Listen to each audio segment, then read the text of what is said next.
A grenade is small enough to fit in the palm of your hand. No wires, no screens, no complicated controls. Yet for over 100 years, this tiny object has been capable of changing the outcome of a battle in just a few seconds. You've seen grenades in movies, tossed dramatically, followed by a huge explosion. But that version skips over what actually makes a grenade work, and why its design is far more clever than it looks. So how does something so small produce so much power? What really happens after the pin is pulled, and why has the basic grenade design barely changed in more than a century? Today, we're going to walk through how a grenade really works, step by step, in a way that's easy to understand, even if you've never thought about it before. And if you enjoy clear explanations of how complex things actually work, consider subscribing to the channel. It helps us keep telling stories like this. Now, let's start at the very beginning, before anything even happens. Before anything dramatic happens, a grenade is actually very calm. Sitting still, it's completely inactive. Nothing inside is burning, nothing is counting down.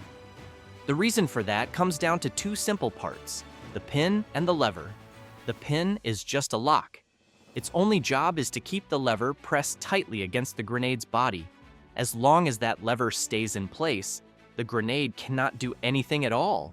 This is where movies often get it wrong. Pulling the pin doesn't start an explosion. It doesn't even start a timer. All it does is remove the lock. The grenade is still safe, but now it's waiting. And the moment that lever is released, everything changes. The real turning point comes when the grenade is no longer being held. Once the pin is pulled and the grenade is thrown, your grip on the lever disappears. That small metal lever flips away on its own, and that single movement is what truly activates the grenade. Inside, a tightly wound spring snaps forward. It drives a small metal striker into a tiny impact point, similar to striking a match.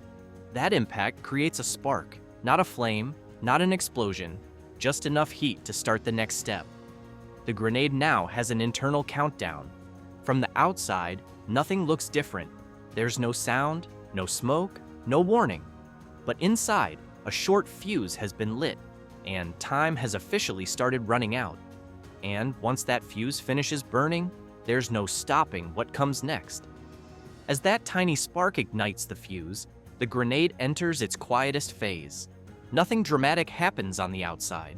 The grenade doesn't shake, it doesn't glow, it doesn't make a sound. Inside, though, the fuse is slowly burning its way forward. This delay exists for one simple reason: time. It creates a short pause between activation and the release of energy, allowing distance to form between the grenade and the person who threw it. The delay is carefully designed to be predictable and reliable. Not instant, not too long. While those few seconds pass, the grenade is still just sitting there, unchanged in appearance. But when the fuse reaches the end of its path, it triggers the main charge at the center of the grenade. And at that exact moment, everything that was calm becomes violent, all at once. When the burning fuse reaches the main charge, the grenade releases its stored energy almost instantly. This isn't a slow burn, it's a rapid expansion. The explosive material at the center reacts so quickly that it creates extreme pressure in a fraction of a second. That pressure pushes outward in every direction at once. The metal body of the grenade can't contain it, so it breaks apart. In a fragmentation grenade, the casing is designed to shatter instead of bending or melting. The metal splits into many small pieces and is thrown outward at very high speed. This is the part most people misunderstand. The loud bang and flash are not the most dangerous elements. The real danger comes from the metal fragments racing away from the explosion. The grenade essentially turns itself into dozens of fast-moving projectiles. That's how something so small can affect a wide area, not through size, but through speed and force working together. And that same basic chain of events appears again and again, even in grenades designed for very different purposes. And this is why grenades don't need to be large to be dangerous. They don't rely on the blast alone. They rely on what the blast creates. When the metal body breaks apart, each fragment carries the energy of the explosion with it. Those pieces move outward extremely fast, spreading in all directions. The farther they travel, the less energy they have. But close to the explosion, that energy is intense. So instead of all the force being concentrated in one place, the grenade spreads it across a wide area. That design turns a single burst of energy into many separate threats at once. It's efficient and it's brutal, and it's exactly why the basic grenade design has lasted for so long. But fragmentation is only one way to use that chain of events, because once you understand the process, the trigger, the delay, and the release of energy, you can change the outcome simply by changing what's inside. And that's where other types of grenades come in. Once you understand the basic chain, release, delay, and energy, the rest becomes much easier to grasp. Different grenades don't change how they activate. They change what happens at the end. A smoke grenade, for example, follows the same timing process. The lever releases, the fuse burns, and something is triggered. But instead of a violent explosion, chemicals inside begin to burn and create thick clouds of smoke.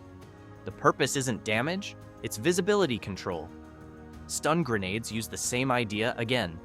The timing system is familiar, but the energy is released as an intense flash of light and a powerful bang, overwhelming the senses for a brief moment.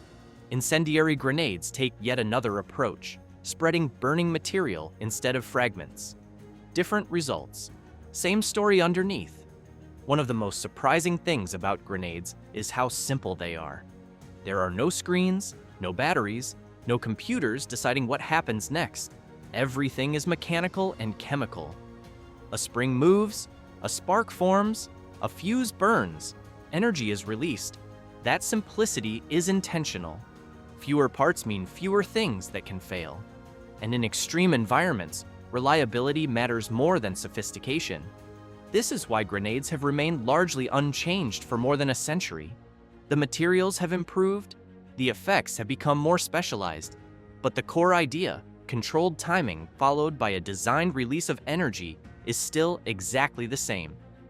Over time, grenades have been adapted for different situations, but the principle behind them hasn't evolved much, because it doesn't need to. The design already does its job efficiently. Once activated, the grenade follows a path that can't be interrupted. There's no decision-making, no adjustment, it simply completes the process it was built for. That predictability is what makes grenades useful and dangerous. They behave the same way every time. Small object, short delay, a powerful intentional outcome. So when you strip away the myths and movie moments, a grenade is surprisingly straightforward. It's a locked system that stays harmless until it's released. Once released, a delay begins, and when that delay ends, energy is delivered exactly as the design intended. Fragmentation, smoke, light, fire, those are just different endings to the same story. What makes a grenade powerful isn't its size. It's the way physics, chemistry, and timing are packed into one small object, a simple chain of events, a carefully controlled release of force. That's how a grenade really works. If you enjoyed this explanation, let us know in the comments. Are there other everyday tools, systems, or technologies you'd like us to break down in the same way? We read every suggestion, and we may explore yours next. Thanks for watching. If you found this interesting, don't forget to like the video and subscribe. We'll see you in the next one.